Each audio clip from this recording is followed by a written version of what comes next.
This is the Cortez City Council regular meeting. Today is Tuesday, June 11th, 2024, and the time is 7:30 p.m. I'd like to call this meeting to order and ask you all to join us in the Pledge of Allegiance. I pledge allegiance to the flag of the United States of America and to the republic for which it stands, one nation, under God, indivisible, with liberty and justice for all.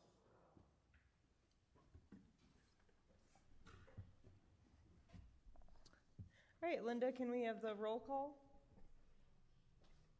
Pfeffer. Here. Haven. Spruill. Here. Dobry. Here. Randall. Here. Lewis. Here. Medina. Here. All right, note that we have a quorum tonight, although Councilmember Lydia DeHaven is not with us. She's been excused.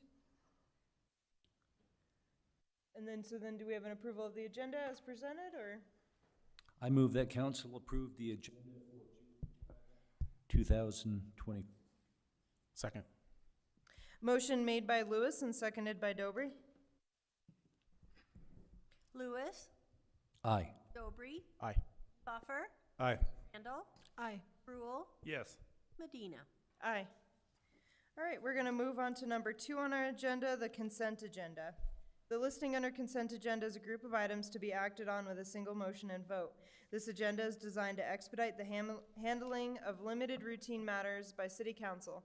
Either the public or a council member may request that an item may be removed from the consent agenda at the time prior to council's vote. After reading the consent agenda, I'll ask if a citizen or council member wishes to have any specific item removed from the consent agenda for discussion. A, approval of the council agenda minutes for May 28th, 2024. B, approval of the expenditure list for June 11th, 2024. C, approval of a renewal application for a retail marijuana store license for Southwest Sunshine LLC, DBA Doobie Sisters Recreational Dispensary, located at 695 North Broadway, Cortez. D, approval of a renewal application for a medical marijuana center / on-site optional premises cultivation license for Durango Organics, LLP, DBA Dio Cortez, located at 1013 East Main Street, Cortez. E, approval of a renewal application for a tavern liquor license for Cortez Elks Lodge, 1789 Inc., DBA Cortez Elks Lodge 1789, located at 2100 North Dolores Road, Cortez. F, approval of a renewal application for a fermented malt beverage and wine liquor license for Stokely Corp., DBA Handy Mart South, located at 806.5 South Broadway, Cortez. G, approval of a renewal application for a hotel and restaurant liquor license and outdoor dining agreement for Blondie's Trophy Room, located at 45 East Main Street, Cortez.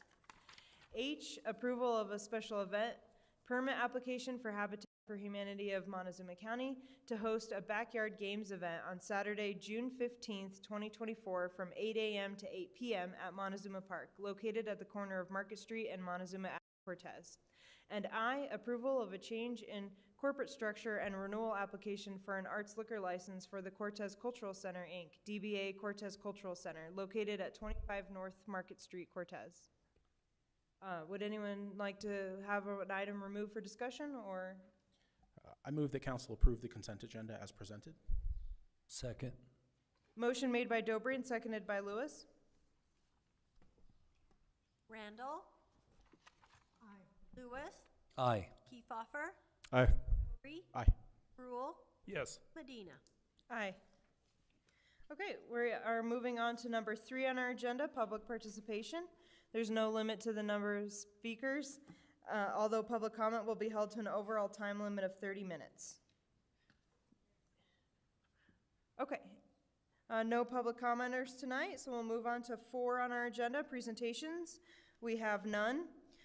5 is public hearings. We have none tonight as well. 6 is unfinished business, no unfinished business. So we're gonna move on to number 7, new business on our agenda. 7A is weed control and herbicide application bid, presented by Creighton Wright, our Director of Parks and Recreation. Good evening, Madam Mayor, members of the council. Thank you for the time. I'll do a quick overview of the staff memo.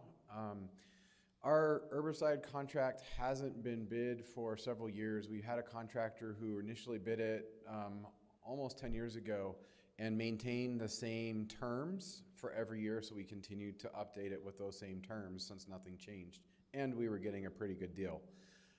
Unfortunately, last year, that contractor notified us that he was no longer going to be able to provide the service, which is the reason why we bid it out this year. We did structure the contract a little bit differently, and I'll walk you through that process and how it was a little bit different. As much as the contract bid process was different, the way that we actually contracted with the former guy is exactly the way we're doing it in the contract. So we're just basically formalizing the way that we had previously worked with the last contractor. So as an overview, I'm gonna start with background, and I'll go through the bids that we received and then make a recommendation for you. So, the city of Cortez, we use herbicide applications throughout the city to preserve and maintain safety, aesthetics, and our infrastructure. We have three main departments that use herbicide applications: Parks and Rec, Public Works, and Golf. Parks and Rec, Golf, and Airport. And this contract will apply to all four of those operational areas. We do some herbicide spraying on our own, but in the circumstance of a wide area like a golf course or something that is specialty, we really do want to rely on a professional contractor to do that work. The scope this year does implement herbicide applications using best management practices and an integrated pest management approach. Integrated pest management approach that basically means that we're using the lowest toxicity chemicals possible to get the end result that we need. We, as a city, between our four operational areas, tend to spend between $15,000 and $20,000 on weed control services on an annual basis. And we put in the bid what we have done typically as it relates to weed control services. So I'm going to go through those with each one of our operational areas. Public Works generally will spray post-emergent and pre-emergent. So post-emergent is after a weed is already come out of the ground. It's a weed is exposed and you can see it, so you spray it to kill it. Pre-emergent is putting down a chemical on the ground to prevent weed seeds from germinating. So Public Works does a post and a pre-emergent and a sterilant services on our right-of-ways, curbs, gutters, and sidewalks. The golf course does a broadleaf post-emergent, so that is it's considered a selective chemical. It only selectively kills certain things. It does not kill grasses. It'll kill broadleaf, which is what most weeds are. And they do that throughout the summer to prevent unsightly weeds in our golf course. The airport is very much like the Public Works Department in that they do pre- and post-emergent treatments along the virtually all of the landscape on hard surfaces at the airport, including the runway, taxiway, edges, safety areas, helipads, and hangars. Around the terminal and the FBO building and their parking lots, on the way out to the fuel farm and the access road, and the perimeter road around the runway. For Parks and Rec, we're like the golf course in that we do from time to time, not all the time, but sometimes, put pre-emergent, do a post-emergent selective in our grasses to get rid of weeds. Again, we don't do that super consistently. And we have, a couple years ago, we did a very targeted treatment on Russian knapweed that is probably due again down at the Carpenter Preserve. And so that's the kind of specialized treatment that we look for a contractor to do. And one of the things that we haven't done in years past that we really need to get in the habit of doing more often is not so much focused on post-emergent, that is after a weed has already come up, but really focus more on pre-emergent and trying to prevent weeds from coming up. So that's where we're going to start transitioning over the next couple of years.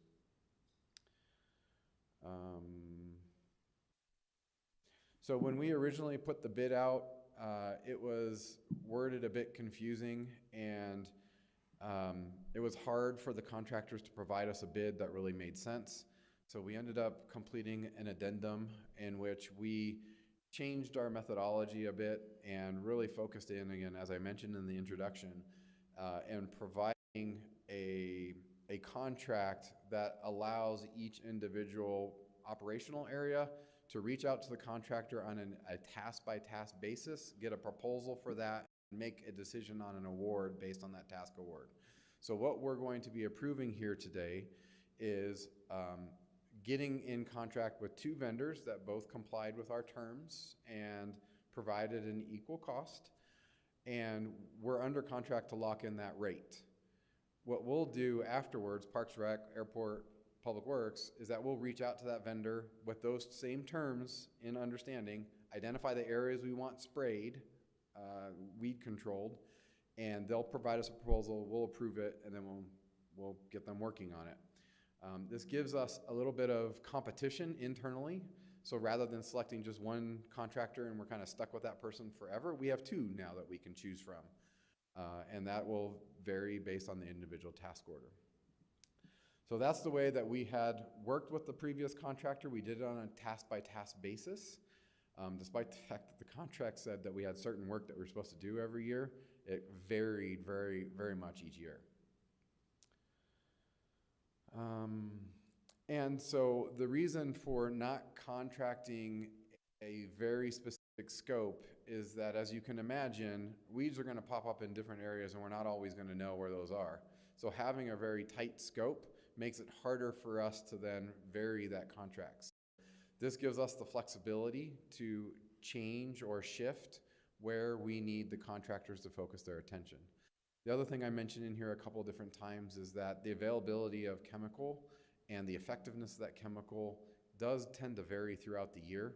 So being able to give the contractor a little bit of flexibility to use a different chemical in a different specific area, it provides some flexibility that ultimately should lead to a better overall effective product, which is no weeds.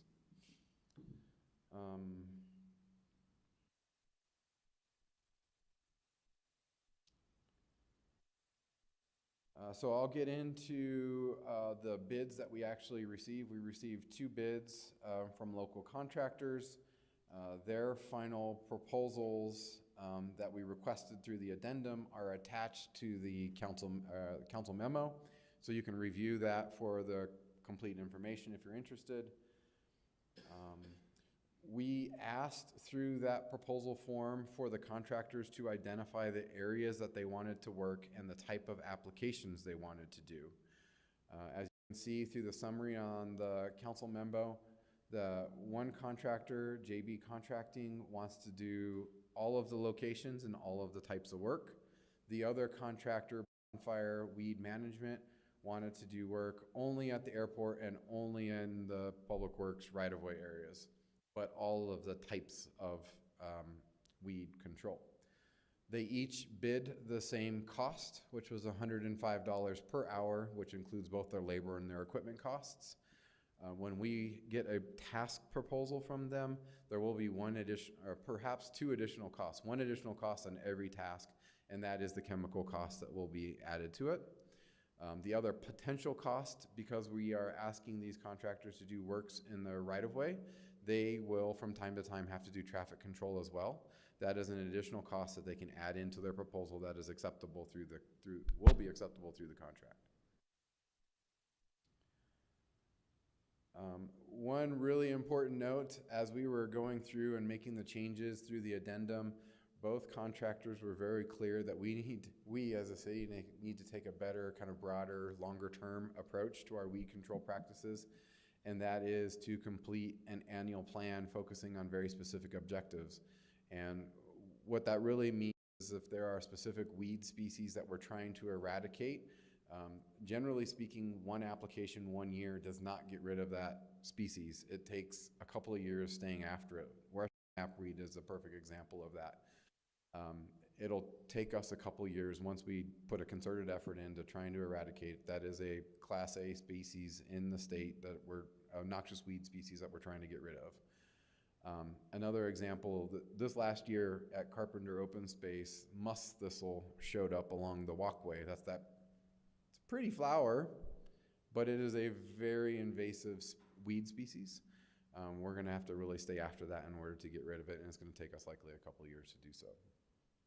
So anyways, the contractors were saying we need to take a bigger, longer approach, and that's something that we're going to be looking at doing at the end of the year, is actually perhaps even adding as a task order them to help us assess various different areas and then help us develop a plan for the future.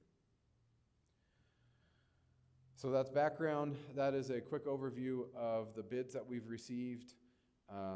As far as the budget is concerned, the weed control contract cost is sheltered in each of the operational budgets of the various different areas, whether that be the airport, Parks and Rec, golf course, and so on. So we have that all budgeted. I know from Parks and Rec as an example, parks especially, we set aside, I think it's about $4,000 to do weed spraying this year. So that'll all be within our budget. So my recommendation for your consideration here tonight is to award the contract to weed control and herbicide application bid to Bonnie Anderson, Bonfire Weed Management LLC, and Joe Bruner, doing business as JB Contracting, and authorizing the city manager to execute the agreement with the contractors. And that's it for my presentation here tonight. I'll take any questions that you may have on this topic. Thank you for your clarification about how the budgeting will remain in the departments. That was one of my concerns, was who's going to be overseeing the overall budget for the county when it's touching other departments. The one question I did have is about the various things that will be sprayed. Will the city be putting input into that regarding budget as well if there are multiple options? Yes, Councilmember Dobry, that's a great question. That is the reason why we went to this task proposal option. It gives the contractor, it gives us, the city, the opportunity to identify the scope, specific area that we want to have sprayed. We send a form to them identifying this area inclusive of a map, and then we say, now give us a proposal and tell us what that's going to cost us. And then based on that proposal, we decide on what we want to award. So that could be we award all of it, we award a portion of it, or we also, remember we have two contractors, we can also choose to award part to one contractor and maybe part to another as an example. So we have a lot of flexibility, ultimately with the goal of trying to be most effective and get the most bang for our buck. Great, thank you. I don't have a question, I just have a comment. I think that's an excellent idea, using two locals, spreading out the love so that both of them can work for the city of Cortez, and I think that's really innovative, and I like the idea. Great, and I have more of a comment than a question, and I'm probably sound like a broken record that plays annually, but regardless of who is chosen or if both are chosen, I just feel like it's really important that we flag the areas that are treated. So that would be the parks and Montezuma Avenue, and I'm thinking mostly about dogs taking it up in their paws and small children maybe playing on the grass. I know you said least toxic, chemicals, but I still think it's important that we let citizens know that the area has been sprayed. Understood, yes. You didn't mention Denny Lake, but I assume that some work is going to happen there as well. Yeah, I didn't mention Denny Lake because we haven't sprayed Denny Lake recently. We did have a partnership last year with the county in which we removed Russian olives, and they applied some herbicides to prevent Russian olives. But yes, Denny Lake is definitely on the list. Okay. Yeah, because a few years ago, I think we had one of the volunteer groups, probably Southwest Conservation Corps, come in and clean up a few areas to access the lake for fishing, and I have no idea what state those are in now.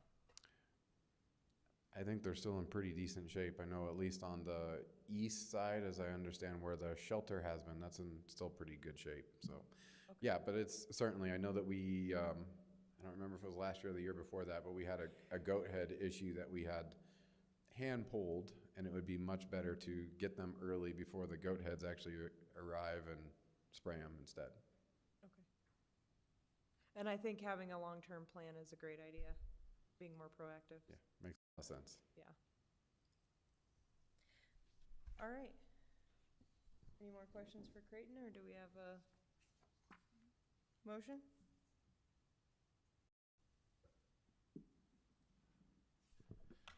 I move that council award the weed control and herbicide application bid to Bonnie Anderson, Bonfire Weed Management LLC, and Joe Bruner, DBA JB Contracting, and authorize the city manager to execute an agreement with the contractors. Second. Motion made by Sproul and seconded by Randall. Dobry, Aye. Randall, Aye. Lewis, Aye. Rule, Yes. Kiefhoffer, Medina. Aye. Thank you, council. All right, thank you, Creighton. Okay, we're gonna move on to 7B on our agenda, 2024 Service Center HVAC Installation Award, presented by City Manager Drew Sanders. Yes, good evening, Mayor and Council. As you know, our General Services Director, Rick Smith, has retired. Brian Peckins is standing in as the interim, and he is currently away at a conference, so you are stuck with me this evening. So what you have before you is the 2024 Service Center HVAC Installation Award.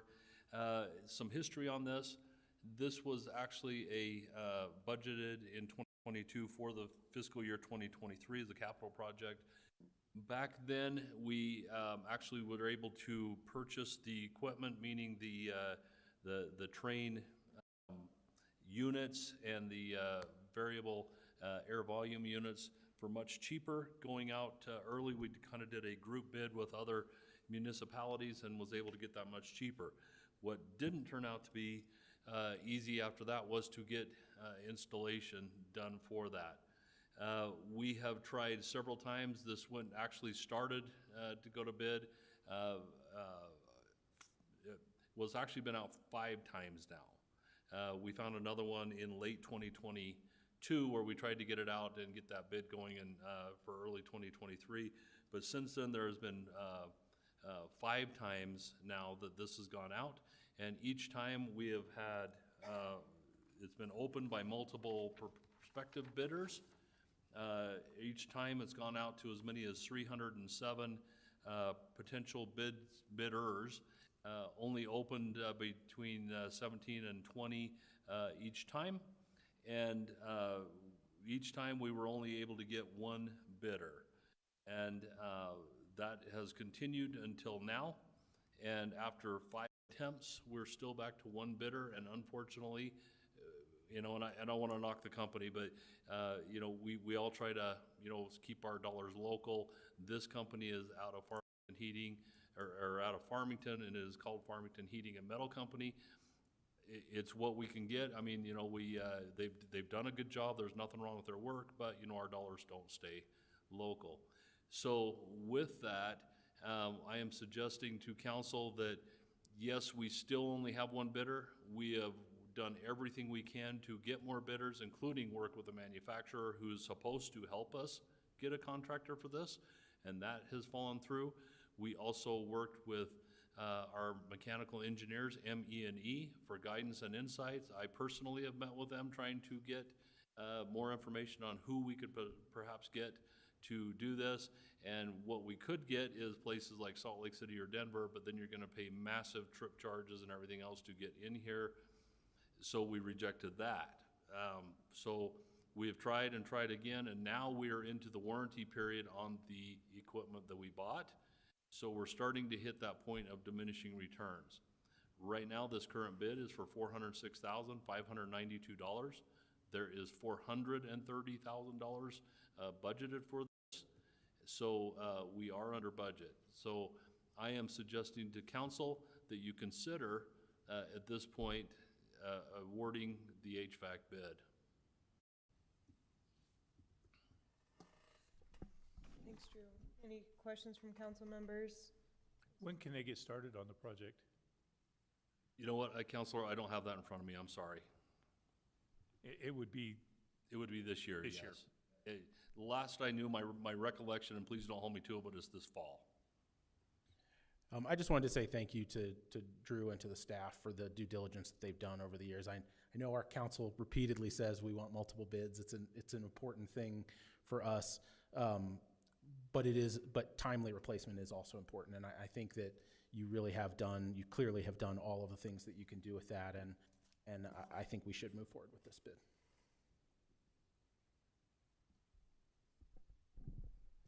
All right, do we have a motion, or? I move that council award the 2024 Service Center HVAC installation project bid to Farmington Heating and Metal Company for its bid amount of $406,592. Second. Motion made by Lewis and seconded by Kiefhoffer. Dobry, Spruill, sorry. Dobry, Aye. Randall, Aye. Lewis, Aye. Spruill, Yes. Kiefhoffer, Aye. Medina. Aye. All right. We're going to move on to 7C on our agenda, signature authorization for the CLG grant acceptance and risk assessment form, presented by Helen West, our Community and Economic Development Specialist. Good evening, Council. You've actually heard me talk, or I think Scott talk about this in November. So in November 28th meeting of 2023, we brought to the Council an approval to apply for a certified local government grant through the State Office of Historic Preservation, called History Colorado. You approved that, and we were awarded the grant in April. However, we neglected to authorize the mayor to sign the needed forms to complete the contracting on the grant. So as a reminder, this is a grant for a Class 3 cultural resource survey of Carpenter and Greer natural areas. We know that there was a CCC camp up there, and we also know that there are likely both pioneer graves and possibly some Puebloan sites. So we want to just document those, is the point of this survey. And we have a risk assessment form that only the mayor can sign.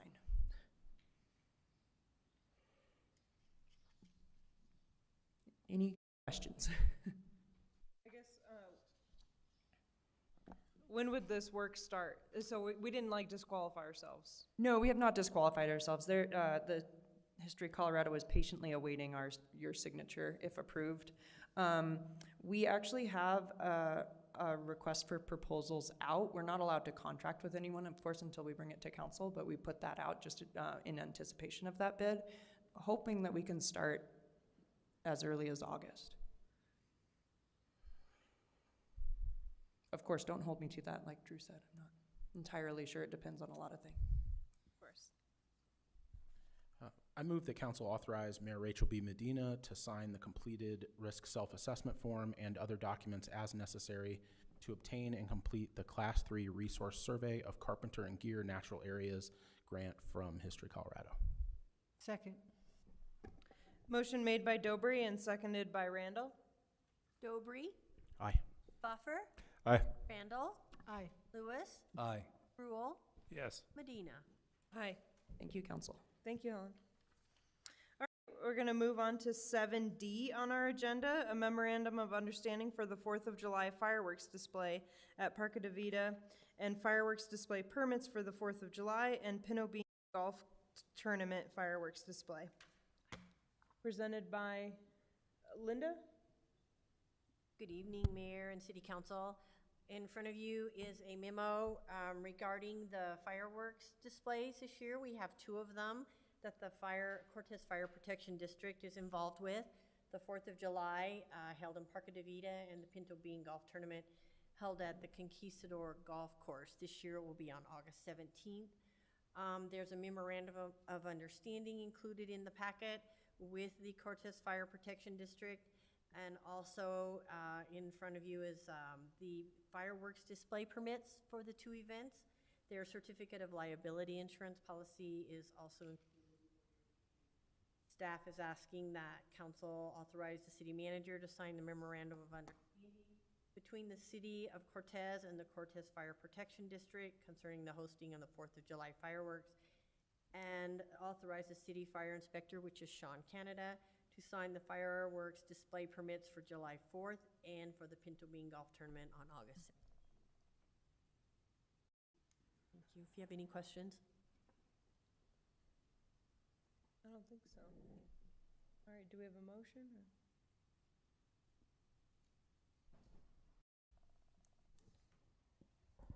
I move that council authorize the city manager to sign the memorandum of understanding between the city of Cortez and the Cortez Fire Protection District concerning the hosting of the 4th of July fireworks show, and authorize the city fire inspector to sign the fireworks display permits for the firework displays to be held on July 4th and August 17th, 2024. Second. Motion made by Lewis and seconded by Dobry.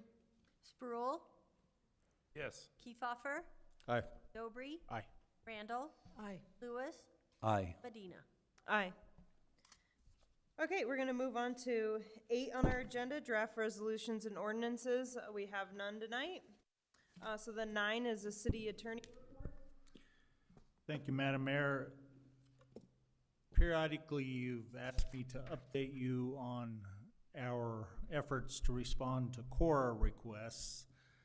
And after a significant rush last fall into the winter, there was somewhat of a lull. However, the last 3 to 4 weeks, it's really picked up again. We received over 30 requests, and some of the requests only generate 2 or 3 or 4 documents or records, but many of them generate the need to review a few hundred, and in fact, one of them is several thousand. We haven't gotten any of the over 100,000 record requests that we got last fall, but it has been a significant amount of records requests, and so I just wanted to update you. We are churning through them as fast as we can, and again, just as a reminder, perhaps the newer council members aren't aware, but our office reviews every record before it's released because the Open Records Act requires us to not release certain records, and it gives us, the city, discretion to not release other records. Some of the records are attorney-client privilege, some of them are work product, some of them are what they call deliberative process, and others, like health records, can only be released or cannot be released. The statute prohibits it. So we look at every record, either my paralegal or myself, and it is a very time-consuming process, and unfortunately, you can't really do a word search within the document to determine if it's a privileged document, because some people don't use that term, and so we actually have to read it to decide if they are seeking a privilege. Correspondence to the city attorney, for example, isn't always a request or response for legal services. Sometimes it's, you know, are you going to Third Thursday, or simple requests or correspondence that are unrelated to the attorney-client privilege. So we have to look at them so that we don't just do a blanket action or removal of documents from public review. But I just wanted to let you know, certainly we have had a rush in May and early June, but I think we're making headway, and hopefully we'll peel that down. It's obviously it's a challenge because the other work that our office does, and that of the clerk's office as well, doesn't go away when we get a Cora request. And while we try to prioritize the Cora responses, sometimes other stuff just has to be done as well. And So it's a challenge, but I think we're handling it right now. But I just wanted to give you an update. And unless you have other questions, that's all I had. Patrick, I have a question. So when there is especially one that consumes a lot of time, how are those given to the requester? Is it electronically? Is it hard copy? And is there a fee for that request? The statute and the city's form allows the requesting party to designate what form they want. 99% of them want a digital copy. Now, sometimes people will want a plat. I keep getting feedback. But sometimes they'll want a Mylar-sized plat or something that the clerk may have, and those are not given digitally, but most of the records are given digitally. And what we do is we have the IT department do an initial search to identify how many approximate records we're dealing with. And based on that, the statute and the city policy allows the first hour free to the requesting party, but after the first hour, we charge them $33.58 an hour. And as you can imagine, some of the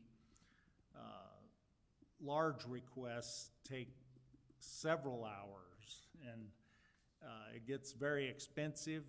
So what we do is we estimate how much time we anticipate the search will take to review and produce the records, and we give the requesting party an estimate. And our policy is that we have to be paid 50% of the estimate up front before we start or actually complete the search, because we've already done some work through the IT department to determine an estimate. But they give us and if they want to pay for it, they give us a 50% payment, and then we proceed to review and produce the records. And then when they come in with their final payment, sometimes they get a little money back. I would say Linda may know better than I do, but generally I think they end up owing us a little more than what we had estimated, because it is just a time-consuming process. But when we do it electronically, they have to be able to search the records. And we're constantly reviewing the process with our IT department. We're doing that right now to try to make it more user-friendly for the requesting party, so that when they get, because sometimes we try to convince them to narrow their focus so that it reduces the amount of records that will be produced. Sometimes they don't want to narrow the focus and want that large number of records, and if they want to pay for it, then we provide it to them. And obviously we would prefer, it's easier for us to produce it if it's more organized.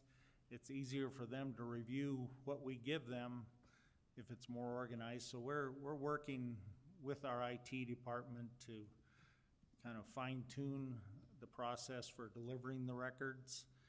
And I think that's an ongoing process that hopefully never stops, because obviously in the effort to be transparent, you know, it's the public, they are primarily public records, so the public has a right to see them. Thank you. And can you just clarify the hourly rate, that is set by the state, by state statute? Yes, and it's updated every 2 years. Thank you. And I think 2025 is when it gets updated again. But yeah, we can't just pick a number and stick it to them. Unfortunately, it doesn't always cover the cost, especially if I'm spending a lot of my time. we lose money on that process, but it's still oftentimes significant for the requesting party. And we're conscious of that. We try to minimize the time and become more efficient in our review process. All right, thank you, Pat. All right, we're gonna move on to 10 on our agenda, city manager report. Yes, good evening again, Mayor and Council. I'd like to start with letting the council know the city's received its most recent audit for the 2024 loss control standards from our insurance provider, CIRSA. Thus far, we had only had one claim for vandalism of the electrical panel in the Park DeVita.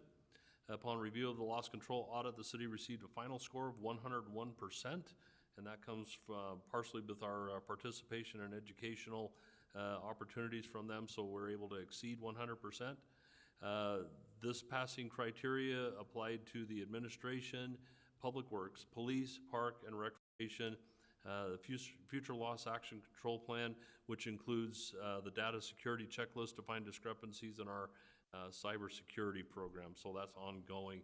But this year we did a full audit that was done through CIRSA, and it was very difficult, and I would really like to thank our HR team, Matt Kashner and Debbie Spear, for the extra time and effort they did to make this happen. And of course, we got an excellent score.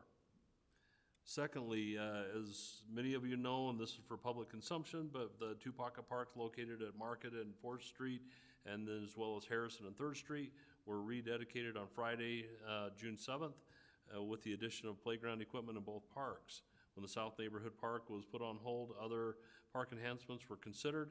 This has been a 2-year-long project that culminated with the additional playground equipment to the two existing parks, making these parks even better for neighborhood spaces. Moving on, our City Cleanup Week held May 20th through 24th was a great success.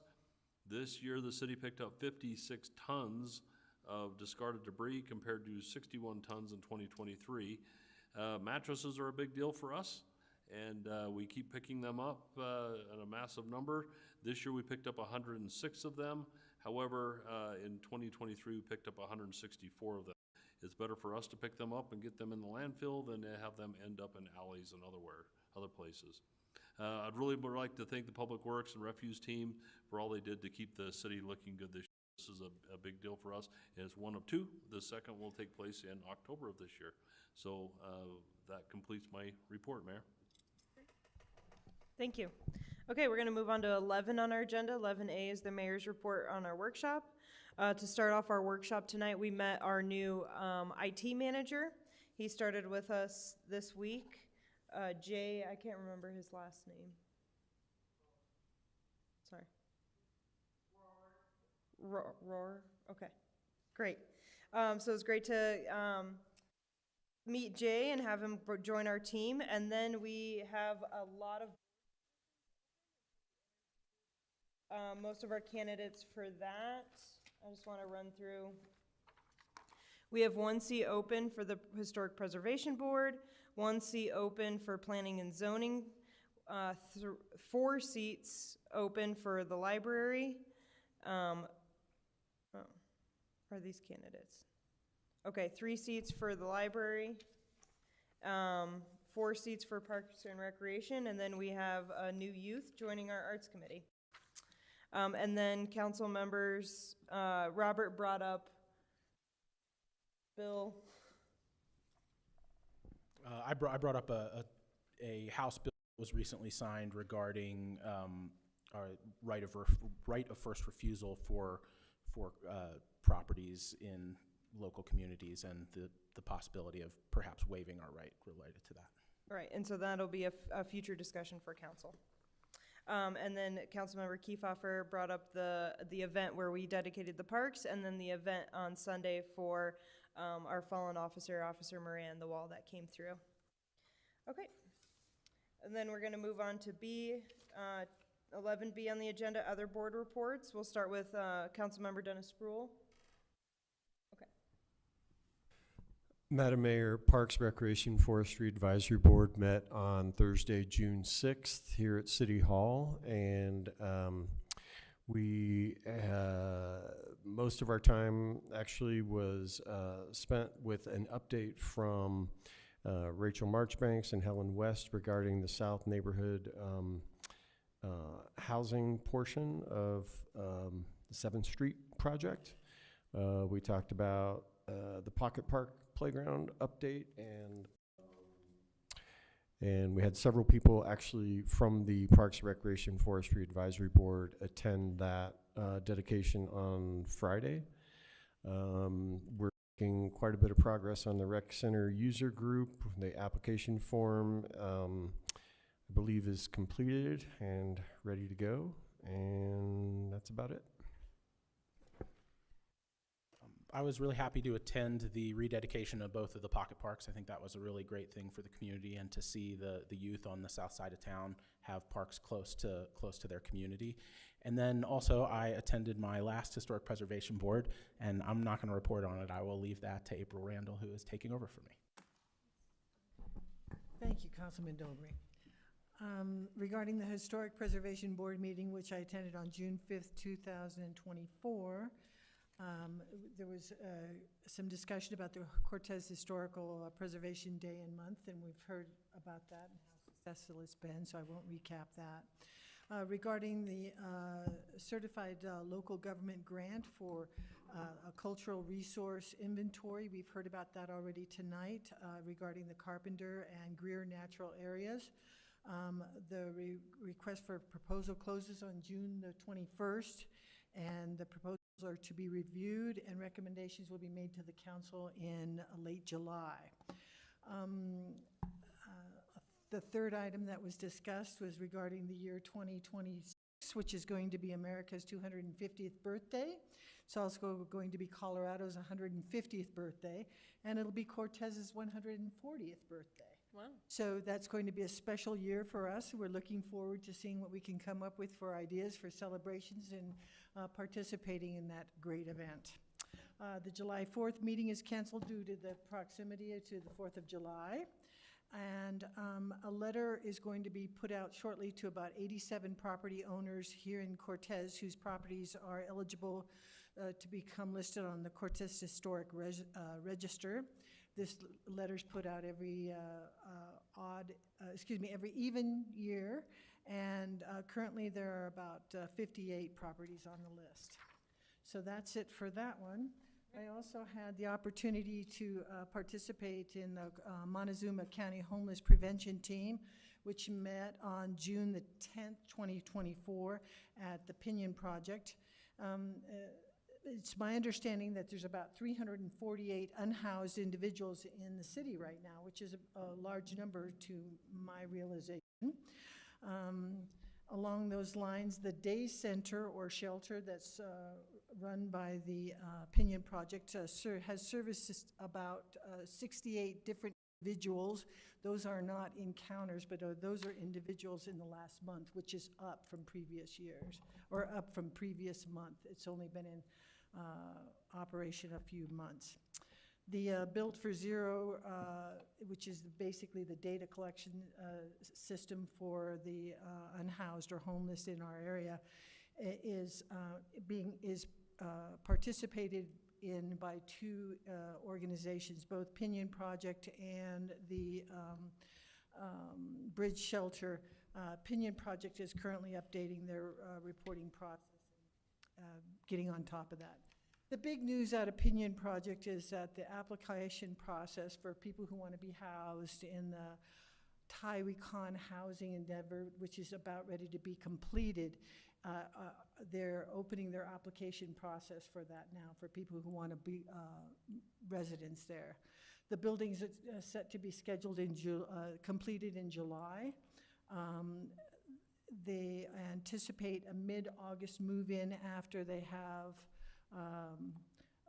fully furnished the units. There are 42 units that are going to be functioning in that facility. It is of note that it's a very low-income project I hesitate to use the word project, but it's a very low income, it's suited for very low income individuals who are going to be needing quite a bit of social services, and they're going to have quite a bit of social services on site and available at that facility. So that's the update that I have for you. Great, thank you. No report for the Golf Advisory Committee. Our next meeting will be June 28th at 7 a.m. Great. And then I'll share a quick update on the Arts Committee. So had my first meeting last week with the Arts Committee. So they are soon to be the beneficiaries of vendor registration at third Thursdays this year, so that they can build up a budget and kind of work through the checklist of potentially becoming a creative arts district or a kind of rural do-it-yourself district. They will have a permanent booth at all of the third Thursdays near the front, and eventually we'll have activities there. So look for them at the third Thursday events. All right. We're going to move on then on our agenda to 12 other items of business. We have an executive session tonight. Do we have a motion, Linda? We do. I move that council adjourn to executive session for the purpose of discussing the possible transfer or sale of real property pursuant to CRS Section 24-6-4024A, and for the purpose of determining positions relative to matters that may be subject to negotiations, developing strategy for negotiations, and/or instructing negotiators regarding the possible transfer or sale of real property pursuant to CRS Section 24-6-4024E. Second. Motion made by Dobry and seconded by Lewis. Lewis, Aye. Randall, Aye. Rule, Yes. Kiefhoffer, Aye. Aye. Medina. Aye. All right.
All right, it is still June 11th, 2024, and the time is 9:02 p.m. The executive session has concluded and council has reconvened into open session. Those persons participating in the executive session were myself, Mayor Rachel Medina, City Council members Matthew Kiefhofer, Dennis Bruhl, Bill Lewis, April Randall, and Robert Dobry, as well as City Manager Drew Sanders and City Attorney Patrick Coleman. No adoption of any proposed policy, position, resolution, rule, regulation, or formal action occurred during the executive session. If any member of council or a member of the public believes that the subject matter of the executive session was not statutorily authorized, or that the discussions that occurred in the executive session strayed from the announced subject matter, please speak up now. Seeing none, we will now move on to agenda item number 13, public participation. All right, there is no limit to the number of speakers and no overall time limit. Speakers have a time limit specifically, though, of 3 minutes per person, may only speak once, and may not cede time to another commenter. All right, I'd like to invite Julia Buff to the podium. Make sure your microphone's on and start with your name and the zip code you live in. Sorry, what was I supposed to tell you? Name and then where you live. You don't have to give a specific address, though. Okay. My name is Julia Buff, and I live in Cortez. Great. I'm actually, I might have already answered my own question sitting in on before. I'm curious to get more information on what the city is doing as far as funding for youth recreation, youth facilities, and collaboration between the different leagues that are within our city limits and within the Parks and Rec Department to help better the community and the facilities offered to our youth. But I may want to put my name in on that whole recreation board. I was also curious about where or what transpired with the youth advisory board, and is that completely dissolved? And was that a board, when I was speaking with Linda and Donna briefly at the break, they talked about how that was mainly with youth, but I guess what I was envisioning was like that being a collaboration between those looking out for the youth and the city to collaborate to make better things accessible to our youth. So I'm not sure if you guys can, I guess my main question would be is who would you connect me to help those collaborations and to better serve the youth in our community, improving our facilities and the recreational activities and facilities available to us here in the city. Because it feels as though, from my personal involvement and from what I've seen over sports for the last 8 years, as there always should be, there's a lot of community input, but sometimes not a lot of, and I know you guys are shorthanded, but I'm just curious who I should connect with to learn more and to see if there's ways that we can't collaborate. I am not here representing anyone or any leagues or anything like that. I'm simply a parent of children who play sports. Great. I would recommend connecting with Creighton Wright, our Parks and Recreation Director, and then we do have 4 seats open on our Parks and Recreation Board, and we're interviewing, we interviewed tonight, and we're gonna interview again at our next meeting on the 25th. So if you get your letter of recommendation in, or your letter of interest into Linda Smith, before Wednesday next week. Other question, who is the deciding body or ultimate decider in funding of facilities and things like that for the rec center, whether it be improvement or establishment or building of bathrooms or improving other buildings and facilities that are utilized by the different recreation? I would say once a year we do the big budget, and then I think the board, with Creighton's guidance, kind of helps prioritize those projects throughout the year. Okay. So reviewing your budget would be where those funds are earmarked? Yeah, so our budget process usually starts in August or September, and that'll be open to the public to take in comment about what priorities are for the community and where should we spend our money and what we should add into the budget, like money for. So I need you to look for ClearGov as the program online. And I think we'll have some press releases when that budget season starts and to solicit comments from the community. Okay. Thank you. All right. All right, anyone else for public comment? Okay, seeing none, we'll move on to 14. Do we have a motion to adjourn? Madam Mayor, I move that we adjourn this meeting. Second. Motion made by Dobry and seconded by Lewis. Dobry, Aye. Kiefhoffer, Aye. Randall, Aye. Lewis, Aye. Rule, Yes. Medina. Aye. All right, thank you all for being here tonight.